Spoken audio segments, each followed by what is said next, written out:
Hello, Transformers fans, and welcome back to the AFTERBUZZ TV Transformers Robots in Disguise After Show. We are looking at Season 4, Episodes 14 and 15, Railroad Rage and Combine and Conquer. And team, let's rev up and roll out! You're tuning into the destination for TV superfan discussion, AFTERBUZZ TV. And now, let the buzz begin! You're tuning into the destination for TV superfan discussion. I'm really confused as to what just happened, but I'm enjoying it thoroughly. Are we going? I mean, we can start over. It's We fine. can start over. No, you're fine. Don't worry about it. Well, everyone in chat's like, we're here!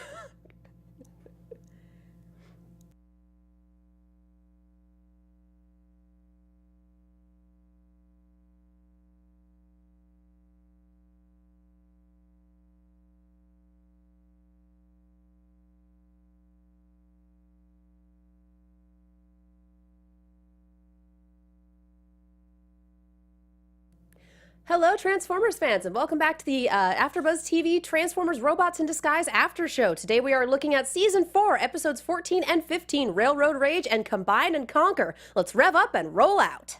You're tuning into the destination for TV superfan discussion, AFTERBUZZ TV. And now, let the buzz begin!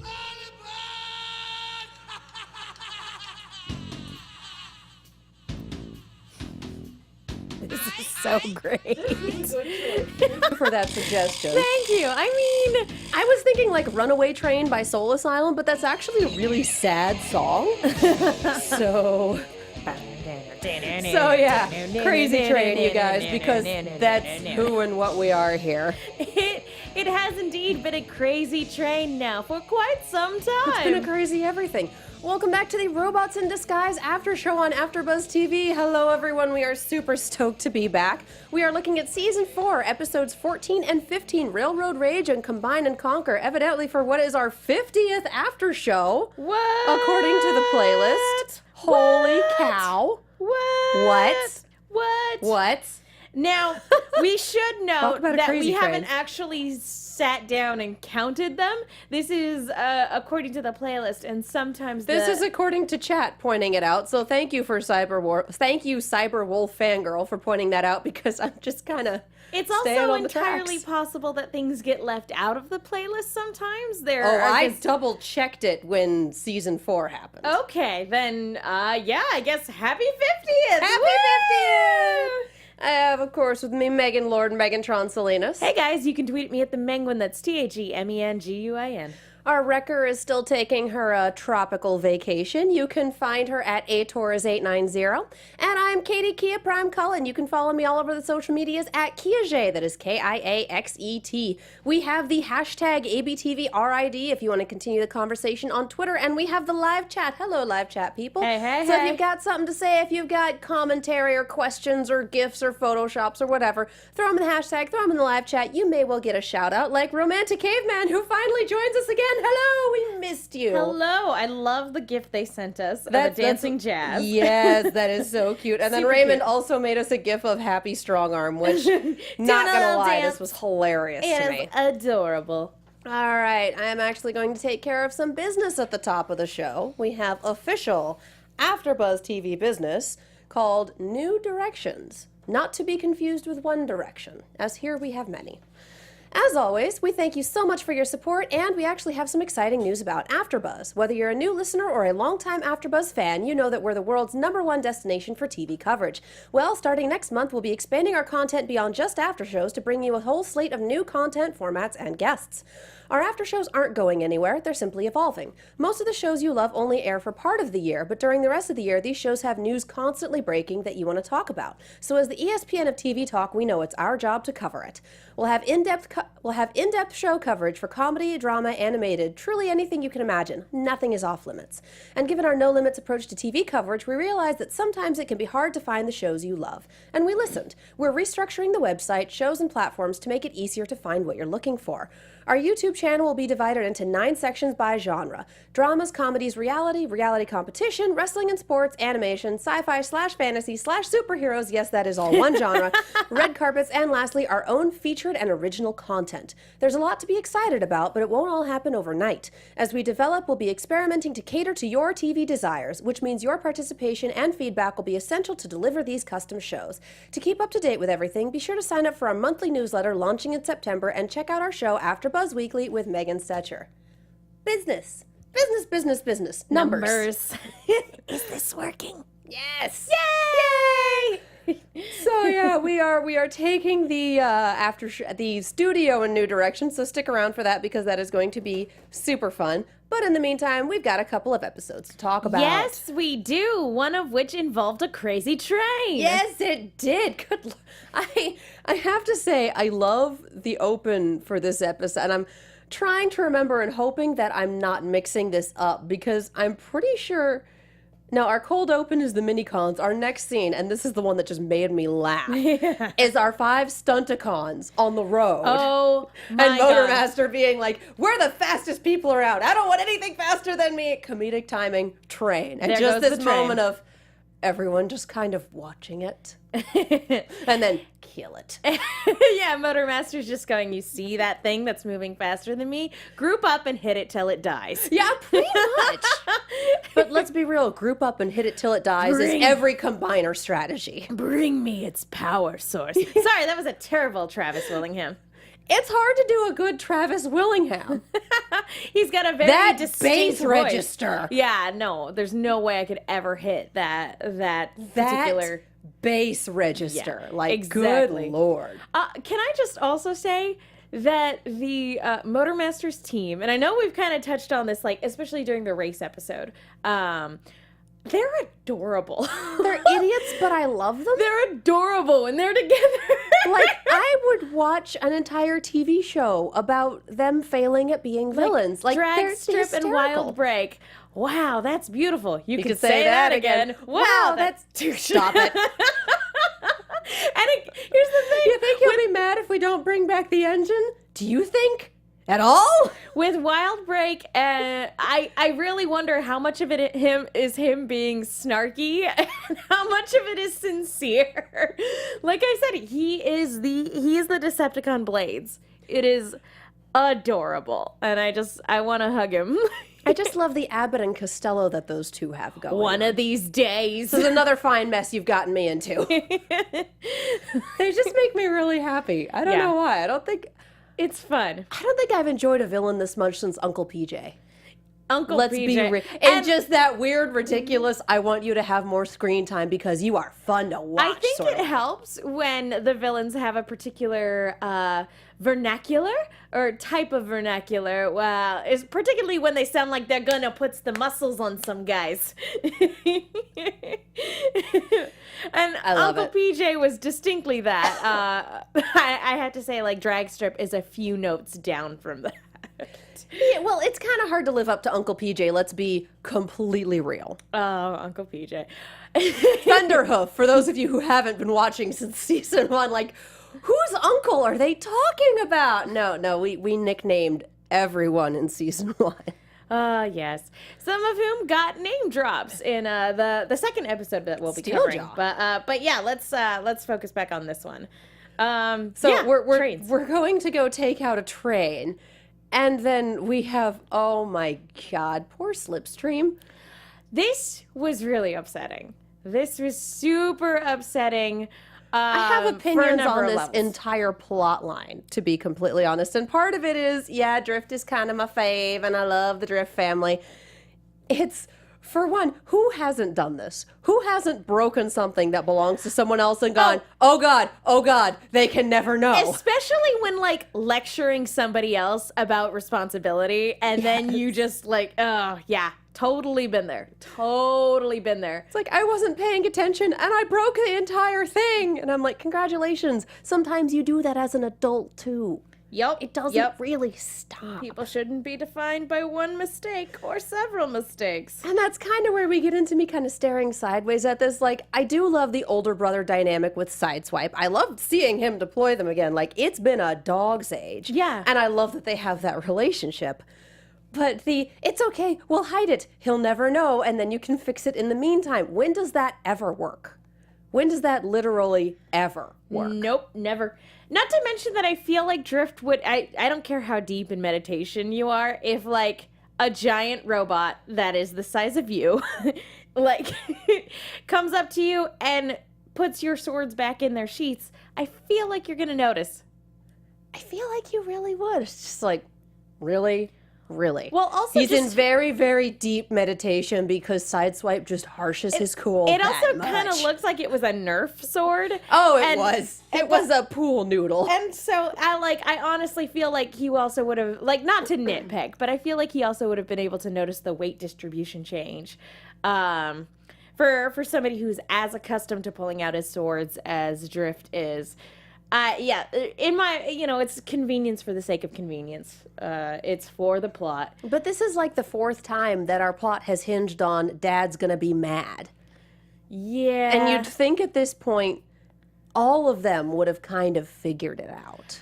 Like, we talked about this quite a bit off camera, where there's because and we've talked about this a number of times on the show when we compare it to a show like Animated was almost infuriating with the number of times a group of people had to learn the exact same lesson over and over and over again for the Creature of the Week episode or Monster of the Week episode, whatever it was. The exact two people had to learn the same lesson over and over again. We enjoyed Animated, but sometimes sure Prowl things was just the only one occur. that learned anything. And look where that got him. They're not bitter.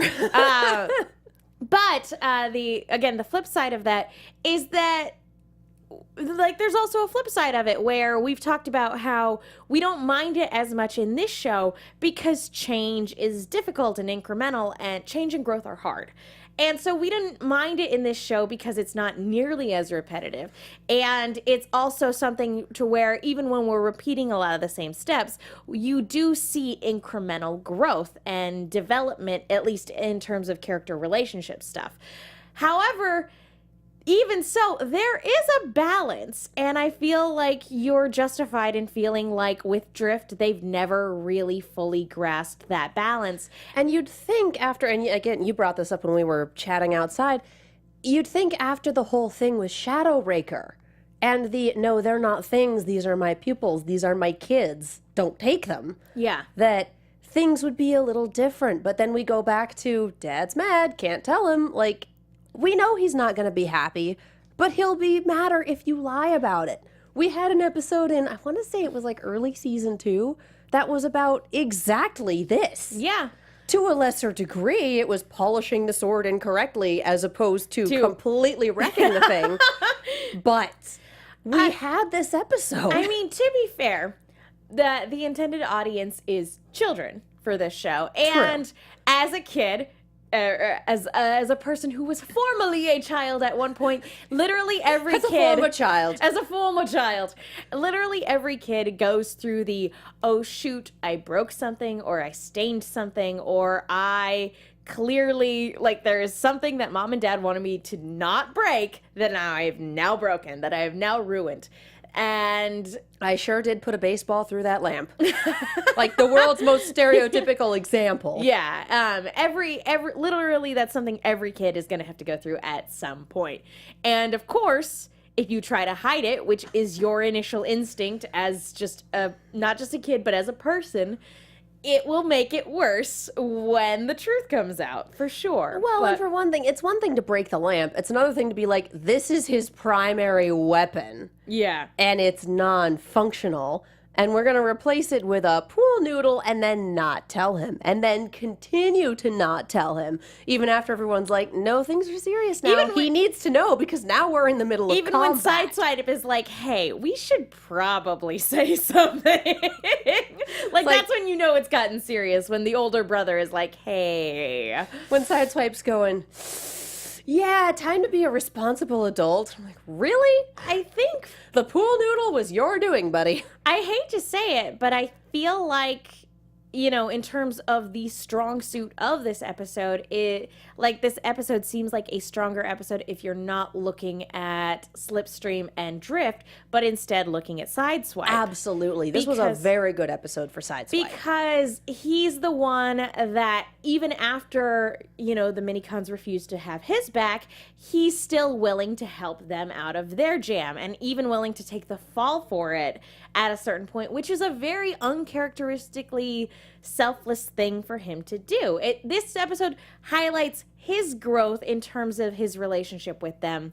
But in order to do that, it fell back on same old with Drift and the Minicons. And there's a little bit of a problem with that. It's not well balanced Yeah, from a good character Sideswipe standpoint. stuff. Oh, yeah. Nah, I mean, same old, like I said, same old when it comes to Drift. Well, and it's even more interesting looking at it from the Sideswipe perspective now that we know that he has this fear of abandonment. Mm-hmm. Like, no, he does take this team seriously. It is his family, and there's some part of him that's still scared to death that they're going to kick him off. Yeah. So Drift flying off the handle at him and telling him, no, you don't respect this team. You don't care. Otherwise, you wouldn't do this. Like, Yeah. that's your management style, and it's a little different, but knowing what we know about Sideswipe, it's like, oh, buddy. Again, and he's still taking that from Drift so as to deflect it from Slipstream. Yeah. So the problem, again, if this had been framed as a Sideswipe-focused episode as opposed to a Drift-Slipstream-focused episode, it wouldn't feel so off. But there's no way for it not to be a Drift and Slipstream episode when that's where the conflict That's the central is. conflict is, yeah. Sideswipe is very much a part of it, but if we hadn't started this off with one of Drift's swords, like, it wouldn't have happened. Yeah. So, And again, balance problems. you know, it's not that it's bad. And again, growth and change It's are not. hard and difficult, but it just feels like this would have been more appropriate earlier in either the season or the series. I would say series. For Drift, it would have been more appropriate. For Sideswipe, I'd say it's in the exact right place. That's fair. But Especially after last season, he had a lot more bonding with the Minicons and with that whole big, I screwed up, I need to apologize, and now they're gone. Yeah, that's Like, very true. He's had a lot of development, and we've been very... I just completely lost the word. We've been very... I'm on some good cold medicine. Consistent. When I lost the word consistent, you know it's going to be a great show. Sorry. We've been very consistent with character development for Sideswipe, for Strong Arm, and for the most part for B. Fix It, we haven't really had to do as much, but I Not for a feel while, like we've been fairly static with Grimlock and with Drift. Yeah.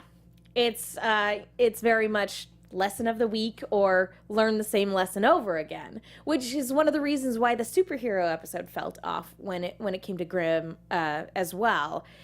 Again, it's just these little tiny things. It's not that they're bad episodes. This is by no means a bad episode. Oh, It's I had a fun time watching this episode. Train fight. Oh my gosh. Train fights are like Marvel fights are like hallway fights in Marvel Netflix. You just kind of sit there and go, yes, I need it. Give it to me. And it was great. We were talking about the Adventure Zone with a friend this weekend, and we were talking about the train mystery arc, and I think I called it Chekhov's train, where a train, when presented at the beginning of the story, will inevitably have a fight on top of it by the end. And may or may not crash before the end of the story. Sure. So, like, definitely when Motormaster and his crew are sitting there and talking and we see the train, it's like, oh, there's going to be a train fight. And I mean, the episode is called Railroad Rage. Yes! The only way it could be even more so is if we had train transformers. Yes. And I haven't seen that since Cybertron? Energon? One of those. One of the Energon trilogy, yes. One of those. And even so, I very much repress anything that isn't Starscream and Armada. Well, Starscream and Armada and Scott McNeil's voice acting. And actually, Neil Kaplan's voice acting, too. There's a lot of... And David Kay's voice acting. You know what? All the voice actors are fine. But... I enjoyed just the bit about, do you have travel insurance? trip insurance. Like, bye. Just no ticket. The ridiculous one-liners. Don't want to miss your stop. You got flipped by a couple of mini-cons? And I'm just sitting here going, what, like it's hard? Yeah, no, this was a lot of fun, especially, again, with... Not only is it a train fight, but it's a robot train fight. Literally, nothing is better than giant robots fighting, except when you put them on a train. That's incredible. Speaking of putting them on the train, Beast Wars fan in chat says, I love how B, Grimlock, and Strongarm tried to jump on the train. Like, this will require split-second timing. Like, sweeties. I want to see the storyboards and the animatics for this episode because the comedic timing is perfect. Yes, it's all sorts of spectacular. So good. Maybe this is better saved for later in our recap, but Lasergon in the hashtag made us a movie poster for the next week's episode. For next week's episode. Maybe we should pull that up at the end of the show as kind of a preview. For sure. But yeah, and the whole bit about you can't ground bridge onto a moving train, and I'm sitting here going, yes, you can. Yes, you can. We've done this. I think the Transformers wiki said Ratchet wasn't happy about it either. Oh, no, Ratchet was not happy about it. It's like, yeah, well, it's like, oh, it's so much more difficult. And B's just kind of like, we've been here before. Please, I've been here before. That. I know it's physically possible. Let's do this. The train wasn't quite this fast, but nonetheless, it's just train fights, you guys. Train fights. Oh, so much fun. But yeah, it was a fun episode to watch. It had character balance problems. Yeah, and here's the action was great. Again, the setup, fantastic. Again, you just put giant fighting robots on a train. You don't need anything else. The episode writes itself. Just pitch the episode, giant fighting robots on a train. Yeah. Yeah, that and we almost did have a good Wheel of Morality moment with you can't judge someone by one mistake. Exactly, yeah, or even many mistakes, especially when you're Several. Young. Many. Especially when you're young and growing up, you are going to make lots of mistakes in life. Oh, yeah. That shouldn't be an excuse or excuse you from punishment or your responsibilities, but, it's not something you should get discouraged by. You should learn from them and grow from them. I just see that as, please quit corrupting my children. Like, can you not? I know you're the cool older kid that they like, but I'm trying to teach them things like responsibility. I did like that at the very beginning of the episode, we see Sideswipe setting up the prank that he had all but forgotten about until the very end. I went, no! I do take this team seriously. And it's basically the snake in the can of nuts trick. Yeah, only in a locker. Also, why is Denny keeping hydrofluoric acid on low shelves? We actually... Okay.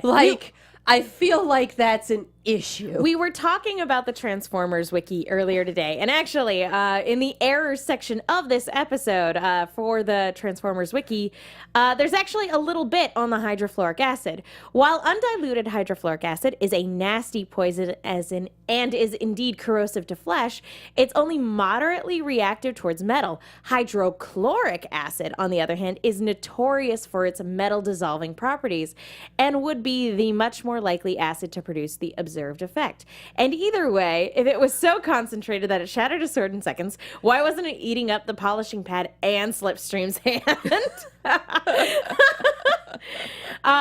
So thank you. Whoever runs the Transformers wiki is spectacular. I'm pretty sure it's a large group of people, and I'm just I didn't get any of the references in the photos because all of their photo captions are jokes. I didn't get any of the references for either of these episodes, and I feel kind of like a failure for that. But they've been pretty great. What threw me this episode, and I don't know if this is an editing thing or if it's a thing that I missed multiple rewatches of, but the Decepticon Hunter is gone. Yes. At Strong some point, Arms Decepticon Hunter, and the last one from this group is now missing. And I watched this episode twice, and I just kind of went, it's gone? Wow, usually they really set this up with a mini-con and then the wiki page says, yeah, it's Gold Gear. He totally showed up. Like, how did I miss that twice? How did I miss that don't scene know. twice? Because I missed it as well. And guys, feel free to call shenanigans on us, because I just assumed that I had been looking down at my phone and I missed the scene where it was stolen. And we're both watching this on the Cartoon Network app. Yeah. And so Is it entirely possible that this scene was cut from the app for some reason? I don't know. I feel like it wouldn't make sense to cut this. No, but if it you wouldn't. did need to cut something for time for one reason, for one reason or another, this would be it. Because you can still be like, oh no, it's gone. Yeah, and we then don't know what have happened to it. We have to assume that they've been stolen. This isn't a coincidence. This is a pattern. Like, I get it. But I just... Was this an exporting error? I don't know what's happened. I missed that scene twice. And that's really rare, because usually I do it the first time just to watch the episode and the second time as a refresher. And the second time around, I tend to catch stuff that I didn't catch the first time. This, both times, Gold Minicon saunters onto the scene, grabs something and leaves. Like, you'd think I'd notice that. Especially because you take notes the second time around. I will just say that for anybody who watched on the app, please let us know. Did you also not see this scene? Is this just us being super sleep deprived and missing it? Because I have an excuse. I'm medicated, so I have cold medication. I so watched I'm here. at 11 o'clock at night, so I just assumed I passed out for a moment. But anyway, I feel like there's not, apart from that and the big question mark in terms of that scene, I feel like that's about it for that particular episode. We've got one more to tackle. Timing. Sorry. We do, yeah, and I think that's about all we can say about this, because, yeah, I have multiple question marks. Let us know in the live chat. Did you see the scene? Did you catch that Minicon? No, live chat's talking about Moonheart. Because we mentioned Shadowacre. I guess Moonheart is the best. Seriously, chat, hashtag, did we just completely miss the gold Minicon? Like, just completely... No, forget that. Keep talking about Moonheart. Moonheart is the only robot worth talking about right now. Moonheart is the in-joke that will never die. I'm going to walk in here at some point with a shirt that says, I love Moonheart, and people are going to be like... Moonheart, the greatest Decepticon of all time. Of all time. Ever of all time. Okay, yeah, no, seriously, guys, let us know if you saw that scene, because for some reason it went right over my head.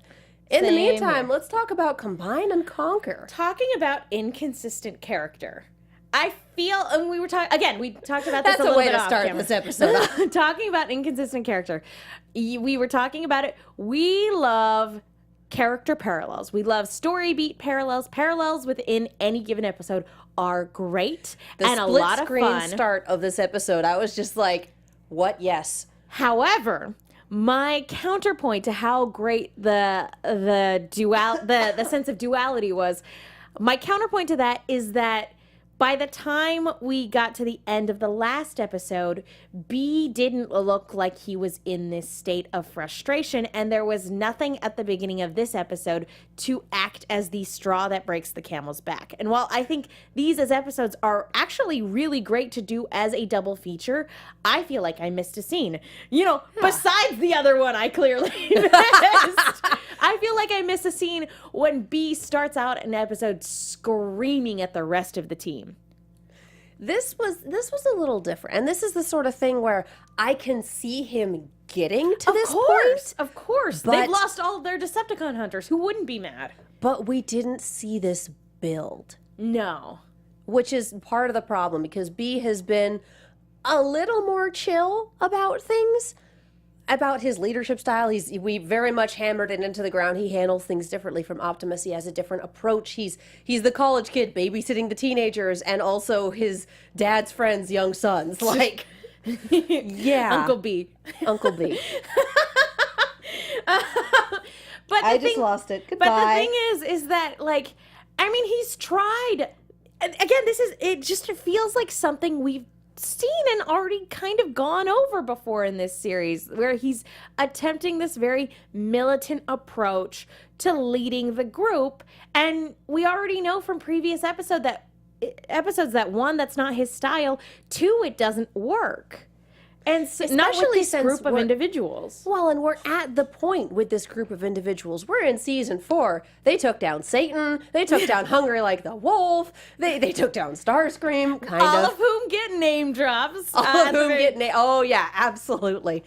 But we're at the point where this team functions well enough together as a unit that you don't really want to be doing strict orders because it holds people back. You're at the point where, as a leader, you know your teammates well enough that you can give them some guidance, but you trust them to make the right decisions. Yeah, and we've had tons of episodes about that trust and building that trust. And like I said, we can understand B being angry. That's fine. But we don't see the moment where it becomes too much, because he's calm and cool and collected when he finds out the final Decepticon hunter has been stolen at the end of the last episode. So it seems very inconsistent, even if it is completely understandable where he's at emotionally speaking. It seems like it was artificially created to create conflict, like in terms of where he's at emotionally in this episode and his leadership approach in this episode. It seems like it was forced so that he could learn to let go so that they could ultimately combine at the very end. Cyberwolf Fangirl says, I think he's been spending too much time with Ultra Magnus. Well, you're not wrong. Here's the thing, though. I love Ultra Magnus, but here's the thing. He learned. He was self-aware enough to realize his leadership style wasn't working with everybody. I feel like this was B just having a really, really bad day. But again, like someone's car alarm was going off down the street and it wouldn't shut off, and he was off all night, and then they were out of energon this morning, so he didn't have his coffee. We just needed 1 minute before the split screen start of this episode to establish that enough was enough. Or even just a flashback to like an hour ago or 15 minutes ago, or just the really short montage of all the things that had led up to Bumblebee's terrible, horrible, no good, very bad day. Exactly. In that way, like I said, it feels forced. It feels like it's artificially creating conflict so that B of all people can learn to lay back so that everybody can work cohesively as a team. That's not a lesson he needs to learn without good reason. There needs to be some inciting incident that he needs to be reminded of that lesson. Yeah. And I enjoyed Strong Arm throughout this episode, actually. Like the return of the military discipline and her just kind of doing a little happy dance. That little gif. But then culminating in, get the stick out of your tailpipe. Mm-hmm. We work better when we're as a team. We don't need to be micromanaged. Like, yeah, we could be doing better. We could always be doing better. But we've been doing pretty dang well for ourselves. So cool your jets. And it turns out the power was inside them all along. Pretty much. And the fact that it was Strong Arm, of all people, who likes this military regime, who likes the discipline, going up to him and going, look, I enjoy this as much as the next cadet, but we need to not. Yeah. This is not how this works. And again, it's one of those things where, much like the last episode showed how much Sideswipe had grown, to the detriment of Drift's character development, this episode showed how much Strong Arm had grown to the detriment of B's character. And again, it's completely understandable to see both sets of characters in these episodes being in this state. You just have to give us narrative reason for it. Yeah. Although I did like, speaking of these two being a double feature, Drift grousing about, I am not accustomed to being talked to like this. And then we are! I knew that was coming the second Drift started that sentence, and I still just cackled. It's both so times. Good. Because it's like, you know that's coming. You know it's coming because we just had an episode where the crux of the plot was Dad's gonna be mad. And just getting that, like... like, yep, okay, this is a thing, and this is hilarious. Talking about, again, the parallels, Motormaster trying to whip his team into shape is freaking hysterical. But Motormaster's team is just kind of a bunch of idiots. They're and a I hot love mess. them all. They're a hot mess. But can we talk for a second about how beautiful Motormaster's transformation sequence is when he's transforming from his, humanoid shape to his vehicle To the big mode? rig. Oh my gosh. goodness. So gorgeous. But did you notice we got fairly not all new? I think some of them were the same, but we got new transformation scenes for our main guys as well. Mm-hmm. Indeed. It's all shiny and had rock music, and I'm like, wow, that was new and interesting. I like enjoyed all of that, but I'm intrigued as to why. But yeah, Motormasters oh my was God. the one that really stuck out to me in this episode. Even though it was very brief, I was just like, ooh, shiny, shiny, shiny, shiny. Okay, so let's talk a little bit about Menasor. Because we're finally there. Yeah. We finally have our combiner team. We finally see Menasor for the first time. He's kind of an idiot. He's a little underwhelming, isn't he? I love him. He's dumb. He's I figure, like, you take the average IQ of all of the Stunticons and then just kind of even it out, and it's like, as we've all Bless you. established, aren't the brightest bulbs in the shed. oh no. But I enjoyed watching him. Like, it takes a special villain to get the sword stuck in the ground and then yell at his arms for not pulling it out. Like, that's essentially what happened there. And that was amazing. It was really funny. I will say though that for how much it's one of those things where actually seeing Menasor, it completely makes sense that a team like this would not be able to cohesively work together when they all do come together. My only issue is, one, they built it up to be a little bit more than that, again, with the whole Combiners War thing. And two, when only two of them are combining, they seem to fuse just fine. So it was very interesting seeing all of them kind of, I don't know, maintain their own autonomy, but still be this other separate entity. I feel like Menasor is a lot more cohesive, has been doing this for much longer, and is more of a singular personality. Which is kind of weird, but that's how it works, I guess. I guess. We haven't really established how combiners work in this universe. They just kind of do. And again, So the fact that we have our brand new Ultra B combiner team who've had maybe a full 5 minutes total of being combined and being conscious, screen time, yeah. still being very much disjointed, very much still very different personalities, very different parts, having to verbally communicate and try and work together.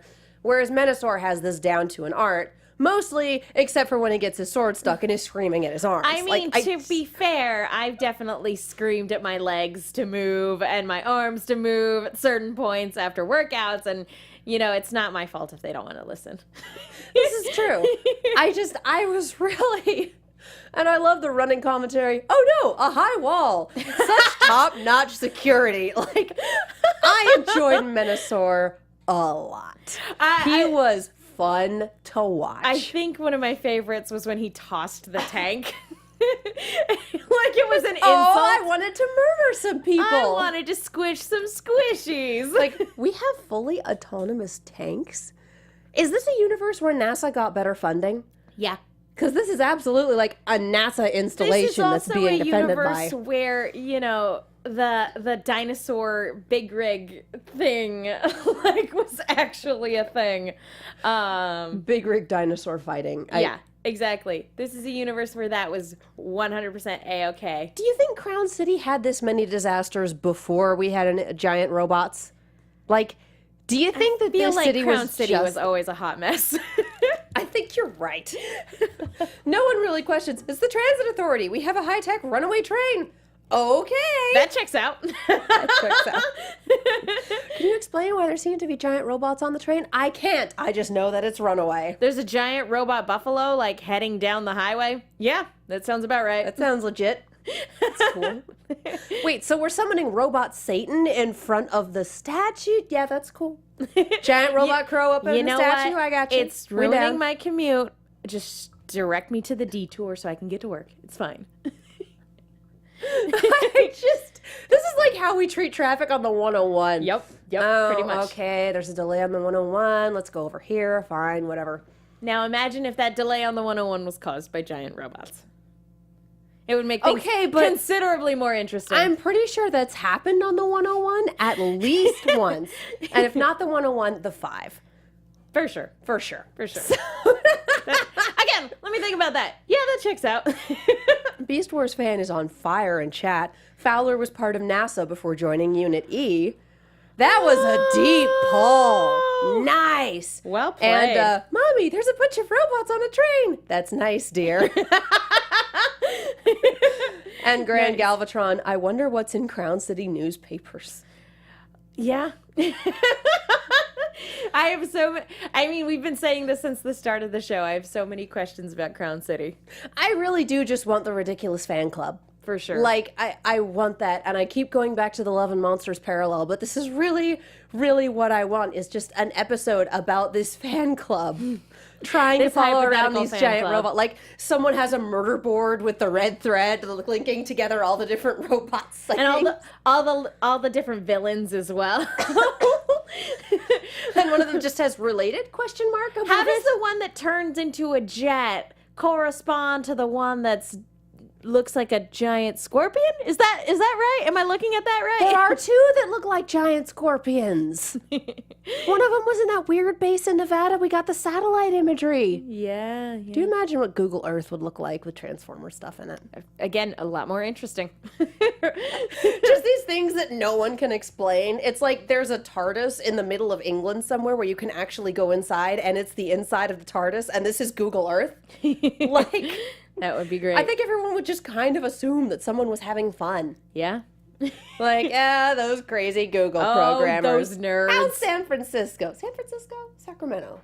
Maybe San Jose? I don't know. Silicon Valley. Northern California. Those guys. But it's almost a different state at this point.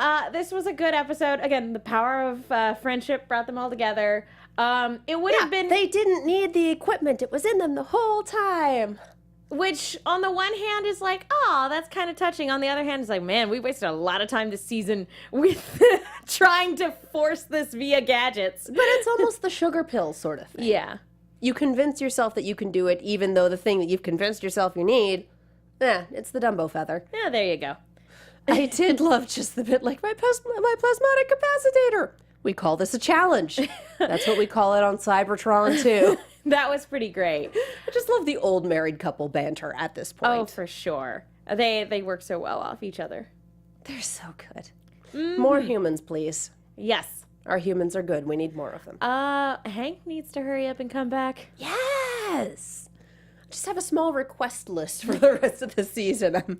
I'm not expecting bingo, but just remember, Katie, remember what you get when you start wanting things. Hope you learned a lesson about wanting things.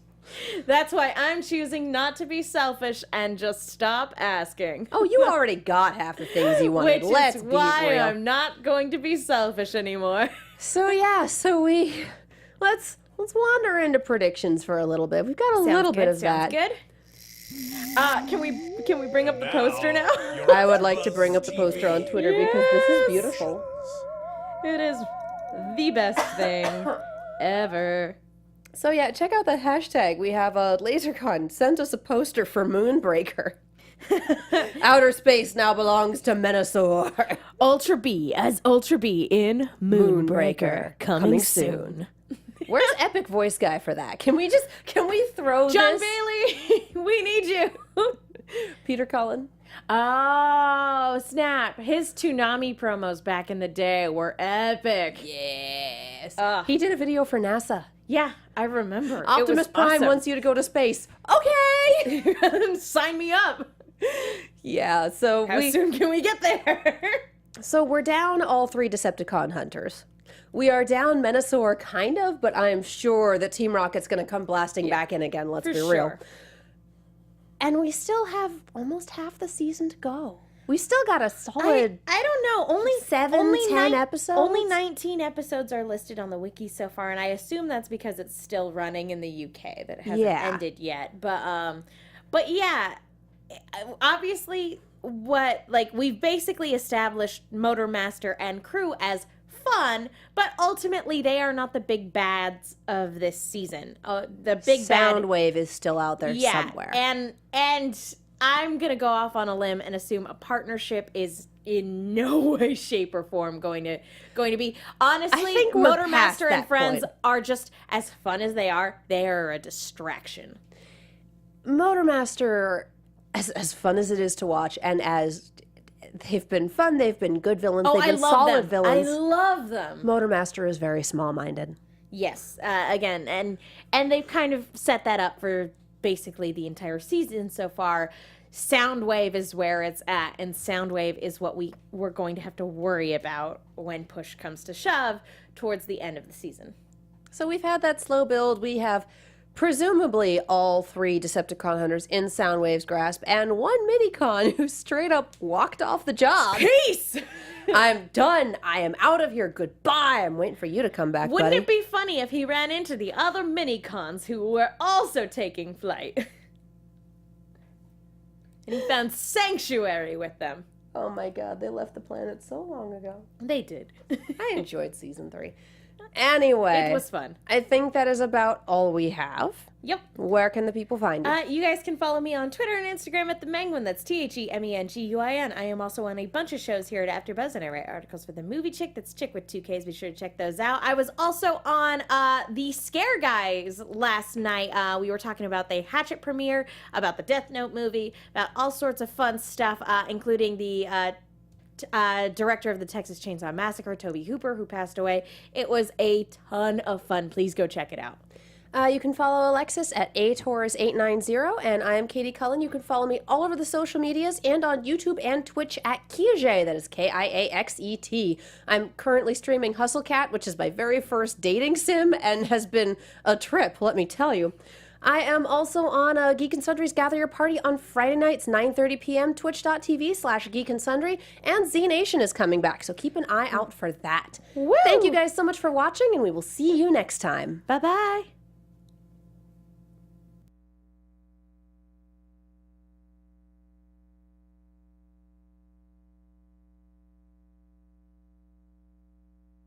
From executive producers Maria Menounos, Kevin Undergaro, Phil Svitek, and the entire AfterBuzz TV staff, we would like to thank you for listening to the AfterBuzz TV network. To watch or listen to other after shows and post comments or questions, be sure to visit AfterBuzzTV.com. I'm Sir Richard Wentworth, and this has been a presentation of AfterBuzz TV. Buzz you later.